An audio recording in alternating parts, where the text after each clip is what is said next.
The morning sun bathed the Forrester Creations building in golden light, but inside the executive wing, there was a weight that refused to lift. Donna Logan sat behind her desk, shoulders tense, fingertips trembling just slightly as they hovered above a stack of paperwork she had no energy to finish. The corners of her vision pulsed, the fluorescent lights above her head flickering like tiny needles in her skull. She blinked hard, pressed her palm against her chest, and tried to will herself through it. Just a little longer. Just one more hour. But her body no longer obeyed her like it used to. For weeks now, she had felt it creeping in, the fatigue that no amount of rest could fix, the bruises that lingered too long, the dizzy spells that stole entire moments from her. But she had told no one. Not Katie, not Brooke, and certainly not Eric. Especially not Eric. He had been through so much already. His health, his legacy, the family, the pressure. She couldn't be another burden. Not now. Not when things had finally found some fragile sense of peace. But peace is a delicate illusion, and secrets, especially the ones rooted in fear, don't stay quiet forever. That afternoon, the illusion shattered. It happened quickly, without warning. Donna stood to reach for a binder on the top shelf of her office, and the room shifted violently beneath her feet. Her fingers clawed for balance, but the desk edge slipped away like mist. Her body crumpled, folding in on itself as everything went black. When she woke, the world was colder. She was lying on the couch in her office, her head resting on a folded jacket, her sister Brooke hovering above her with eyes wide in alarm. Eric knelt at her side, gripping her hand so tightly that she could feel his panic radiating through his skin. "You fainted," Brooke said softly. "You hit your head. We're calling an ambulance." "No," Donna rasped, her voice hoarse and weak. "I'm fine. Just Low blood sugar, that's all. I skipped lunch." But Eric knew her too well. The lie felt brittle. hollow. He didn't argue then. He simply nodded, kissed her forehead, and held her until the color returned to her cheeks. But inside, his thoughts were racing. Something was wrong. Deeply wrong. And the worst part was, Donna was hiding it.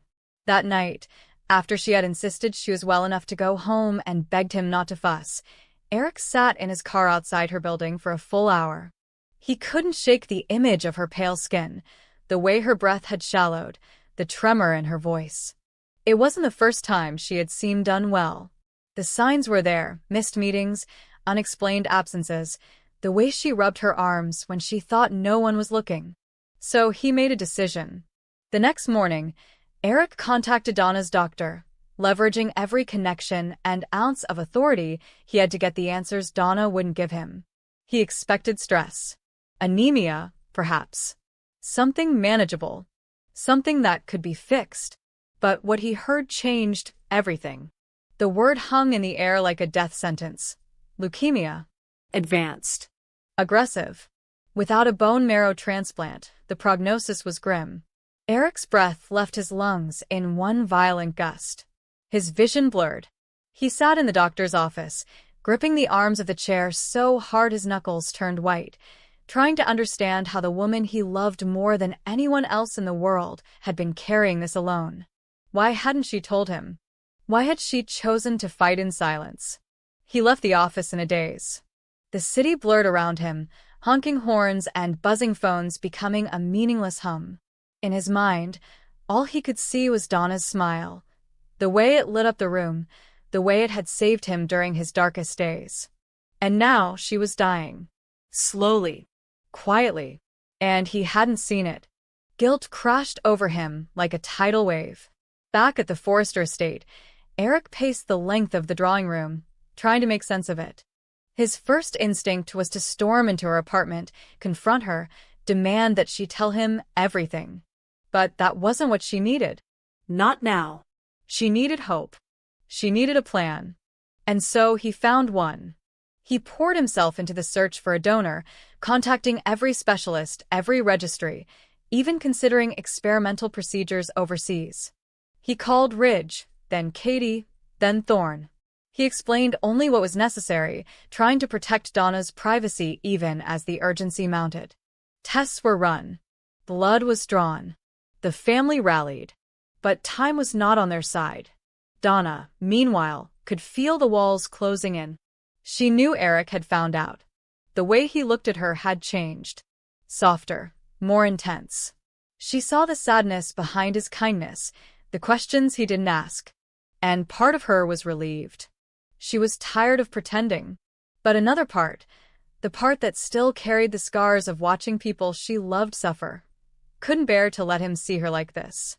"I'm sorry I didn't tell you," she whispered one evening when he brought her soup and sat beside her on the couch like nothing had changed. "You don't have to apologize," Eric said, brushing a strand of hair from her cheek. "You don't ever have to apologize for protecting the people you love. But I wish you had let me in." Donna closed her eyes. Her body ached constantly now. The nausea was worse. She was cold all the time, even wrapped in blankets. But Eric's hand in hers gave her a flicker of strength. "I didn't want you to have to go through this," she said. "Not after what you've been through with your health. I thought, if I could just get through the worst of it, then maybe I wouldn't have to hurt," he finished, voice breaking. She nodded, tears gathering in her lashes. "But watching you fade from a distance is worse than anything I've ever faced," he said, voice low and raw. "I need you, Donna. Whatever time we have left, I want to fight for it. I want to fight with you." She cried then, truly cried, her body shaking as he held her. And for the first time since the diagnosis, Donna allowed herself to believe that maybe, just maybe, she didn't have to face the end alone. But hope is a fragile thing. And fate, it seems, is merciless. 3 weeks later, her condition deteriorated rapidly. She collapsed again, this time at home, and was rushed to the hospital. Her white blood cell count had plummeted. The doctors were clear. Without a transplant within days, there was little they could do. A donor had yet to be found. The family gathered at her bedside. Ridge stood quietly in the corner, holding back tears. Katie and Brooke clutched each other, trying to stay strong. But it was Eric who never left her side. He held her hand through every procedure. He whispered stories from their past into her ear when she was too tired to speak. He kissed her forehead every morning as if willing her to open her eyes again. And yet, inside him a war raged. He had built empires, weathered scandal, fought to preserve a legacy greater than any man. But none of it meant anything without her. And now, as he stared down the very real possibility of losing Donna, he found himself begging God for a miracle. But sometimes, miracles come too late. The hospital room was too still. Eric sat in the chair beside Donna's bed, his hand cradling hers as machines beeped steadily in the background, soft, constant reminders of borrowed time. Donna lay pale against the pillows, her once radiant hair thinned from the treatments, her lips dry, but her eyes still the same, warm, luminous, resolute. She had stopped asking about new donors. She knew now, somewhere inside, that the miracle wouldn't come. And in its place came acceptance.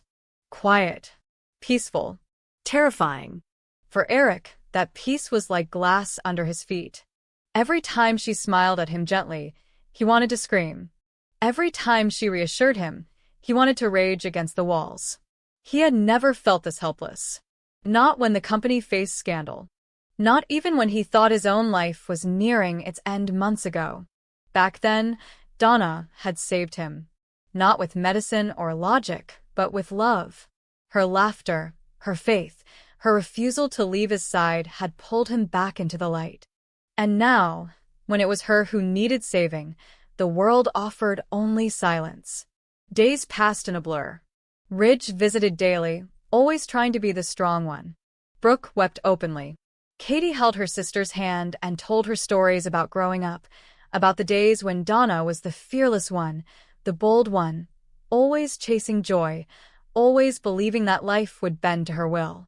But now, time was slipping through their fingers, and all they could do was bear witness to her fading light. Donna, however, surprised them all. She smiled more, laughed when she could. She refused to let anyone tiptoe around her like she was already gone. "If I have a few more days," she told Brooke one morning, "then let them be mine. Not medicines. Not fears." Mean it. She asked to be taken home. Eric brought her there himself, carrying her into the bedroom with a tenderness that made Katie cry. He filled the house with flowers, played her favorite music, read poetry to her every night, even the ones he never understood before. They lay together, hands intertwined, her breath shallow but still present, still here. One night, Donna woke him with a whisper. "Eric," he stirred instantly. "I'm here." "I had a dream," she said. "It was golden. Everything. The house, the sky, even the wind. I think it was peace." He kissed her knuckles. "You are my peace." Her eyes welled, but she smiled. "Promise me something?" "Anything." "When I'm gone, love again." Please. "Don't build a shrine. Don't lock your heart. You have too much left to give." The thought shattered him, but he nodded. "I'll try." That same night, the doctors called. A match had been found. Too late. The donor, a distant cousin located overseas, had just entered the registry. The compatibility was near perfect. But Donna was already too weak. Her organs were beginning to shut down. Transplant risks outweighed the potential success. She was beyond the point of intervention. When Eric heard the news, he broke. He left the room, walked into the garden, And screamed. not a word, just raw, guttural pain that shook the hedges and startled the birds from the trees. He wept into his hands. Curse the timing. Cursed the cruel design of a world that gave him hope only to rip it away.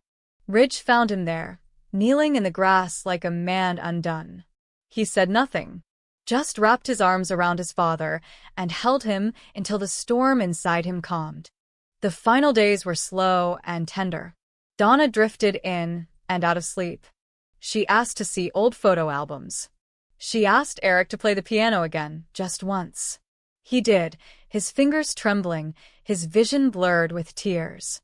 He played her favorite melody as she lay on the couch, eyes closed, the sunlight pouring across her like a blessing. On her final morning, the family gathered. Brooke sat beside her, whispering their childhood songs. Katie kissed her forehead. Hope knelt at the edge of the bed, holding her hand. Ridge stood near the window, unable to look away from the sky. And Eric never let go. Donna opened her eyes one last time, looked at him. "I love you," she said, voice barely a breath. "I love you more," he replied, voice thick with sorrow. She exhaled, and the world went still. There was no thunder. No dramatic storm. Just a quiet departure. A golden woman leaving behind a world slightly dimmer for her absence. The funeral was private. Only family. Eric spoke briefly. Said she had taught him how to love without condition. That she had saved his soul more times than he could count. That her absence was not emptiness, it was everywhere. In the garden. In the scent of lilies. In every beam of morning sun. She was still there. Always. After the service, Ridge found Eric sitting alone by the fireplace, a photograph of Donna in his hands. "She was your heart," Ridge said. Eric nodded. "She still is." And as the fire crackled softly, the silence between father and son wasn't empty. It was filled with everything Donna had left behind.